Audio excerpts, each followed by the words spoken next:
Hi pals, I'm Casey and I am here today to do a bunch of content that your favorite booktubers have already done. Today I'm going to start with a Christmas book haul because I really want to talk about the books I got at Christmas. I love getting books at Christmas.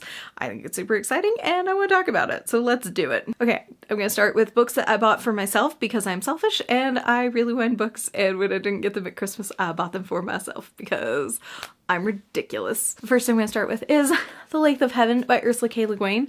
This is an author that I really enjoy and I really love her work, and I didn't have this one and I haven't read it yet, so I want a copy, and this is also just like a super fun, vibrant cover, so why the hell not? I'll try to tell you what some of these are about, but I mostly don't know myself. I know that this is probably like science fiction because of who the author is. This is something about during a time racked by war and environmental catastrophe, George Orr discovers discovers his dreams alter reality. Oh, that's fun. Okay, I'm not going to read anymore because I don't like to be too spoiled by the synopses on the back, so I think that's really fun. I'm really excited. I can't wait to get to this one. Next one I have here I actually think is the cause of my focusing issues for the camera, so I'm not going to show you the front, but it is Krampus by Bram. I read Slewfoot from this author several years ago and I really loved it. I thought it was really good, and I totally was just strolling through Barnes & Noble, saw this one on a table somewhere and just grabbed it because I was like, I'll read that before Christmas, and then I didn't. So hopefully I'll read it, you know, sometime during the holiday season next year.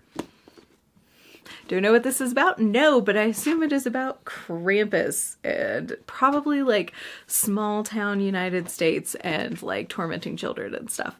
And that's all I really need to know. And also I think, are there illustrations in here? Did I make that up? Did I make that up that there are illustrations? No, there are like illustrations and stuff in here, which I think is really cool. Next two I have are ones I read through the library and love so much that I want physical copies of. And the first is The Dead Take the A Train by Cassandra Khan, Richard Kadrey. I love this one. I thought it was chaotic and was just super fun. I didn't talk about this in, I think I read this in November. I don't think I read this in December. But I didn't talk about it because it didn't like make it to my favorite of the month or the most surprising. But I love this. This is chaotic and it's fun. If you've seen The Unsleeping City put on by Dimension 20, which is a what are they called, live plays or something, just it's a group of people playing Dungeons and Dragons. This is very similar except more violent, more gory, and much more chaotic, and I love that about it. This is about Julie, who is basically this woman who is just struggling in her life and dealing with a bunch of drug abuse and just feeling burnt out in general, and she goes around and kills demons, and she gets caught up in this scheme that is the fault of capitalism, and I fucking loved it. This was super fun. Also, look at this cover. Look at this cover. It is so fucking gorgeous. It is one of my favorite covers of the year. It's just so fucking cool. Okay, the last one I have in the pile of books I bought myself, and that is Our Share of Night by Mariana Enriquez. If you have seen any of my other videos this year, I've made no secret. I love this book. I thought it was incredible. I thought it was amazing, and I voted for it for Goodreads Best of Horror twice, and I think it probably should have won. Just my opinion there, but I love this. I thought it was incredible, and I really want a physical copy, and when my cousin-in-law gave me an Amazon gift card that covered basically the cost of the hardback, I bought it within 5 seconds because I really wanted it, and no one else bought it for me. This is a book following, I need their names. Yeah.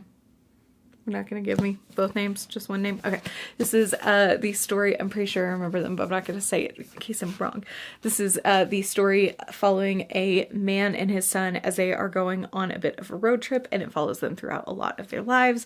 It's culty, it's weird, it's violent, it's incredible, and it's about generational trauma and abuse, so why the hell not? It's great. You should read this. Okay, the next pile of books I have are books that other people bought me, and we're gonna start with the technicalities on this because someone gave me a gift card and I went and bought my own books, but we're gonna still count it this part of the pile. First two I have here are continuations in series, and the first is The Burning God by R.F. Kuang, and the second is The Obelisk Gate by N.K. Jemisin. I am really going to finish this series this year. I've loved the first two books.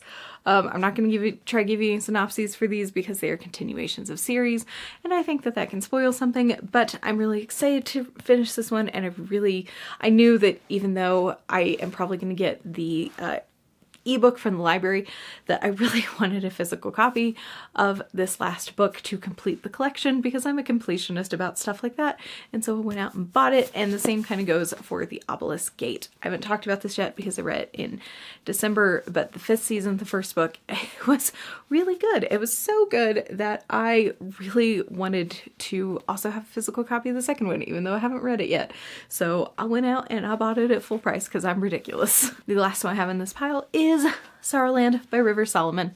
This is going to be the 3rd book I have from this author. I read The Deep a few years ago and thought it was really, really incredible. And I also have An Unkindness of Ghosts on my shelves, but I haven't gotten around to it yet.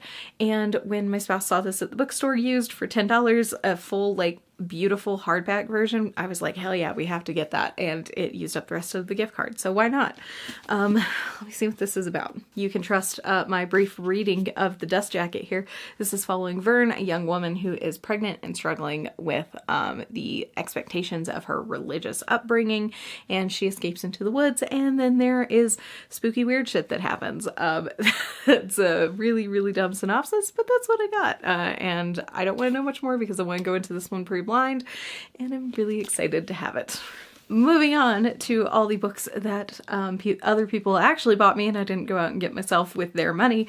I'm going to start with my favorite, and that's a graphic novel of Watership Down. It's so good. I read this Christmas Day. I love Watership Down. It's so incredible. I love the book. It's one of my favorites I read in high school and just absolutely adored it. And I've read it several other times throughout my life, and I'd really been wanting to reread it. And my spouse got this for me. It was a total surprise, and I basically cried at Christmas when I got it, and I love it so much, and it's my favorite thing that I got at Christmas, so thank you.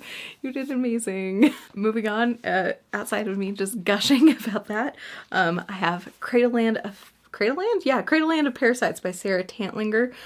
This is a collection of poetry.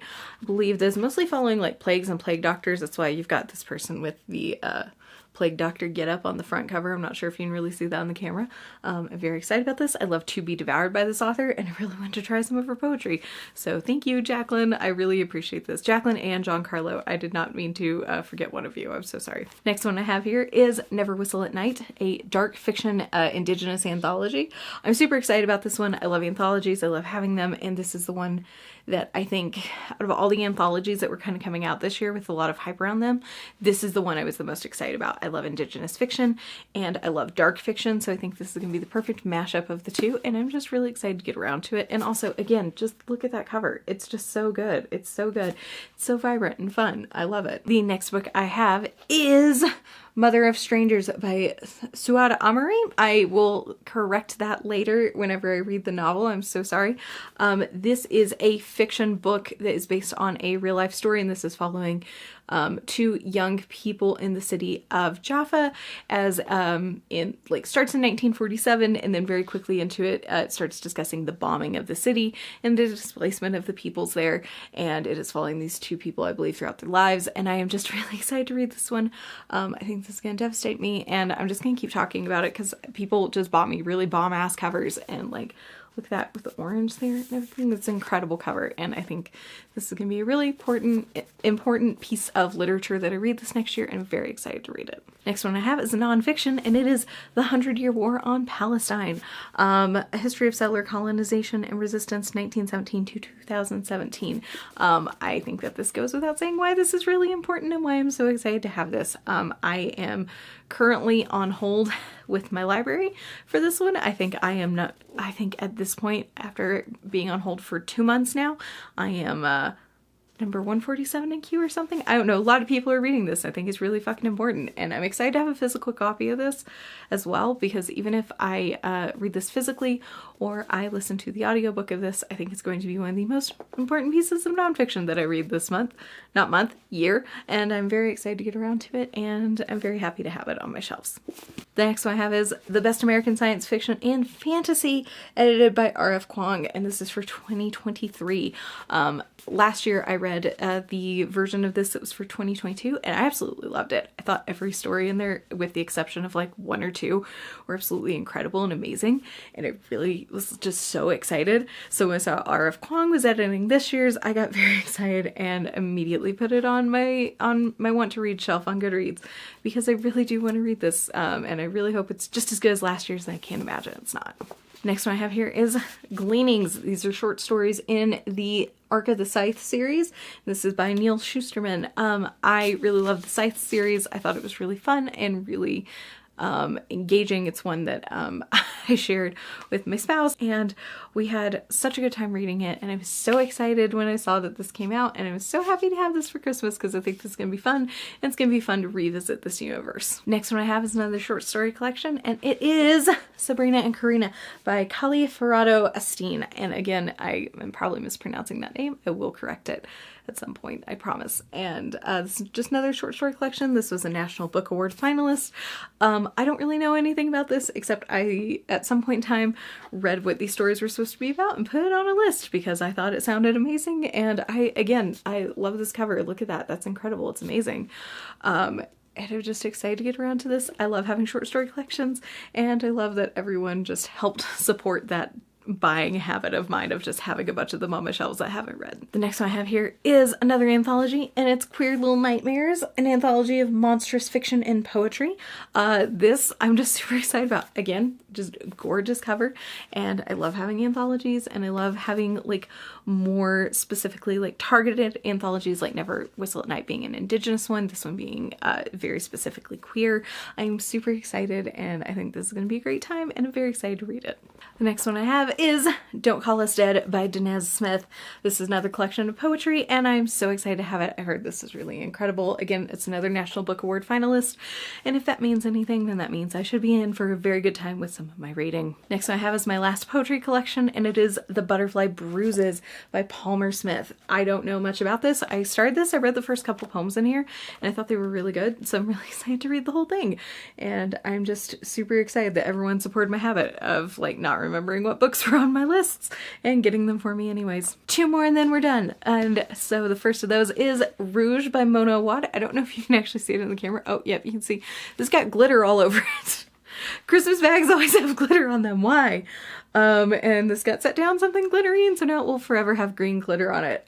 This is I'm excited. I'm currently reading this one right now and having an okay time with it. I'm hoping it picks up a little bit, but I do love Mona Awad. I've really enjoyed her previous two novels in All's Well and Bunny. Bunny being my favorite of hers.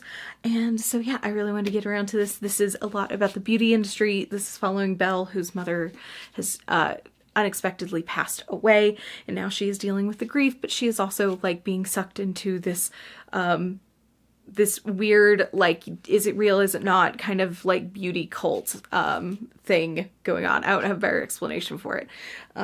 So yeah, I'm very excited to have this one, and I think it's really cool, and it's really pretty, and thank you. I'm just saying thank you a lot. And then the last one here is Yellowface by R.F. Kuang. This is following two young women, both of whom are authors, one of which dies, and she is, I believe, an Asian American author. And the other friend, who is white, steals her work and publishes it as her own, and then the story goes from there. That's basically all I know. I'm very excited to read this one, and honestly, I just really like this cover just because I like this yellow. I don't have any other books that have this like kind of like mustardy yellow color, and so I'm very excited to have it. Okay, that was it. Those were all the books that I bought for myself or someone else bought for me for Christmas, and yeah, I hope you had a good time here just looking at me just get excited about books that I have now. Please feel free to do algorithm things if you want. I will see you next Friday, and I hope you're having a great new year. Bye.